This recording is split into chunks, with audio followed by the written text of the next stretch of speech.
Yeah, so how did Jojo, Splatt, CEO Bobby, Straight Drop, and them even know Big Moochie Grape?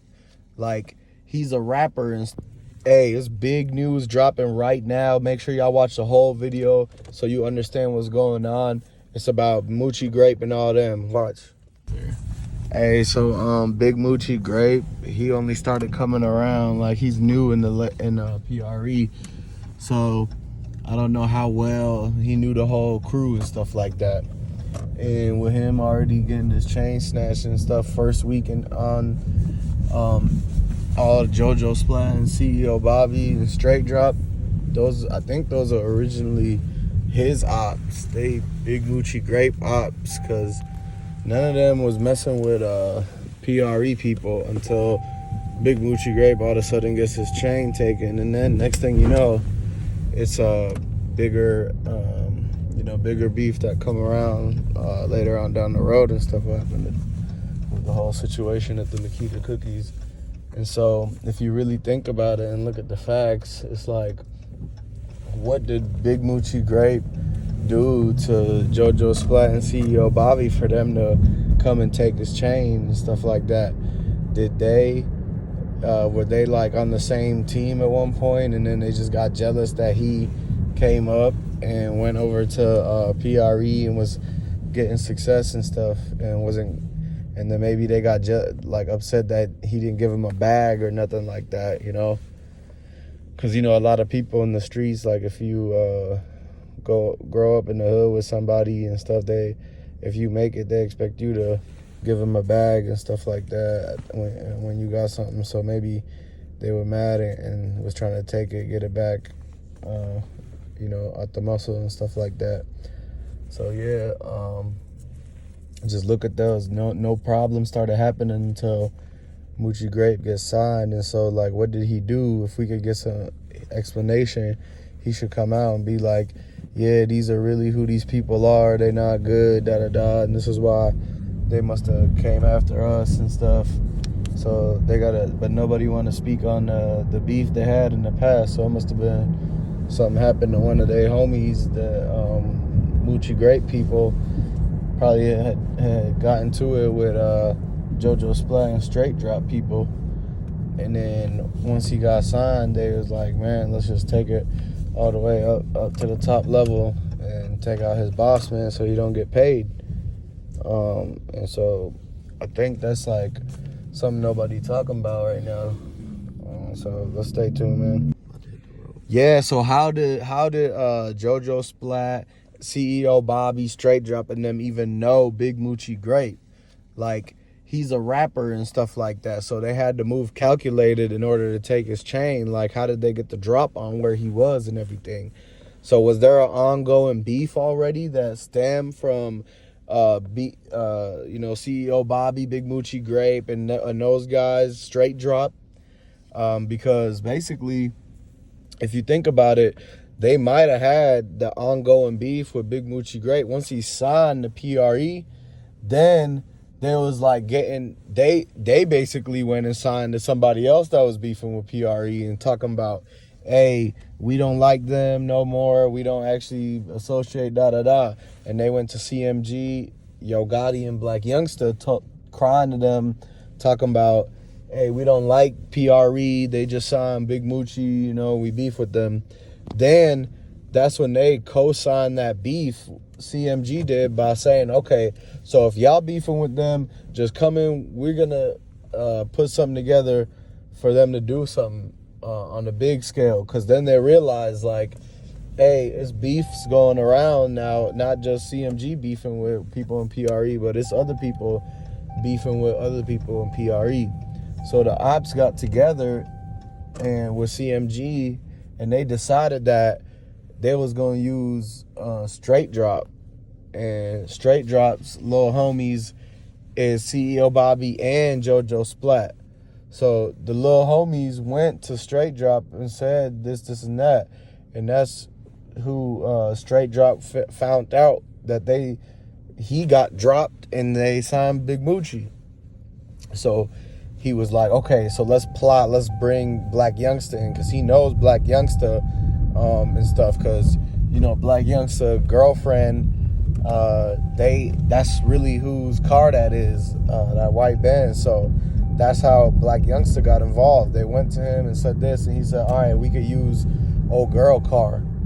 And they gave it to CEO Bobby. He had already knew that car because he was driving that a couple years ago and everything. So basically, now what you got to figure out is, how did they get the drop on Big Moochie in order to take the chains? Because he's not just going to let somebody take his chains. It must have happened at the time where he was just about to get big, and like he was coming to tell them that he just signed and everything, and then they turned on him when he broke the news to them. They must have set him up the last time they knew they was going to see him and be on good terms. They had him link up, and boom, flipped the script on him, probably robbed him, ran his pockets and stuff, and had a whole bunch of hitters and stuff with straps just looking at him and making sure he don't make no moves. And they kind of cornered him, you know what I'm saying? So that's crazy. It'd be the closest ones to you that could end up turning on you. So y'all got to watch out for that. And what we coming to find out is, if you look at all the facts, like all of them, it's like Big Moochie Grape was new in this whole thing. And so his beef just followed him into his whole team and the whole PRE camp. So, I'm not saying this is exactly how it went down, but like, that's a strong possibility, because when I'm connecting the dots and stuff, I'm seeing all this stuff from Big Moochie Grape, and I wasn't seeing none of that whole type of beef thing going on with PRE with those guys before that.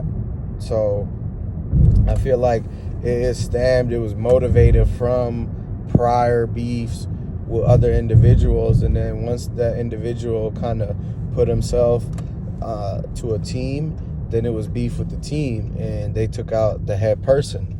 So it was a calculated move, and the only reason they took out the head person was because they teamed up with CMG, and Yo Gotti and Black Youngster wanted to already take out that spot, like they had tried with the 100 shots. They had tried with multiple different occasions when Yo Gotti was in court trying to sue Dolph and everything like that, right? And yeah, so this time they were like, hey, they're going to see it come. He's not going to see it coming if we recruit people that was already close to the camp. And that's when they tied in Makitas and stuff like that, because like you heard from Raven, she was trying to get a cosign and be managed by CMG. So, they heard that, and they came to her with the opportunity. And, that after they found 901 Trigger Trey car, and we still looking out for, after they found that Tahoe, that straight drop, and his homie from Dallas was in. And then now we see, and if we look back in Black Youngster video, that Shondale dude is in the back of the video. How could you be one of the accomplices and then be in the back of a video of a Black Youngster song, but they don't want to relate that on the news and talk about how, hey, this could have stemmed from beef with this side versus this side. So they don't want to talk about that. They want to make it seem like it's a random incident and everything. So that's why y'all got to keep paying attention, because, I don't always trust the peoples who trying to make all these rules and restrictions as far as like what you can know about and what you can't know about. So when they come and tell you something like, hey, it could have been random, or they don't speak on certain things, that's when you should be able to look into it yourself and stuff. So that's why I'm trying to tell y'all that connect the dots. And y'all been throwing me comments and in my DMs on IG. So I'm just going through it, and I'm seeing all these facts, and now it's making a lot of sense that it stemmed from the prior beef with the Moochie, Big Moochie individual. And now that he's on the PRE team, that's when they turned it up another level, and they got with the CMG team, because they realized that you can't beef with PRE if you don't got the approval and green light from CMG and Yo Gotti. It's just like known street code and stuff like that, unwritten rules. So anybody that's actually like got some experience and knows this kind of stuff, you will know that you can't just go ahead and do something without getting the green light from the original ops and those who got the pull in the city at that time. So yeah, I'm just trying to bring that all facts, 100% facts out to y'all, and make sure y'all run it up and hit the comments. Let me know what y'all think, and like and share this. Yep, go ahead.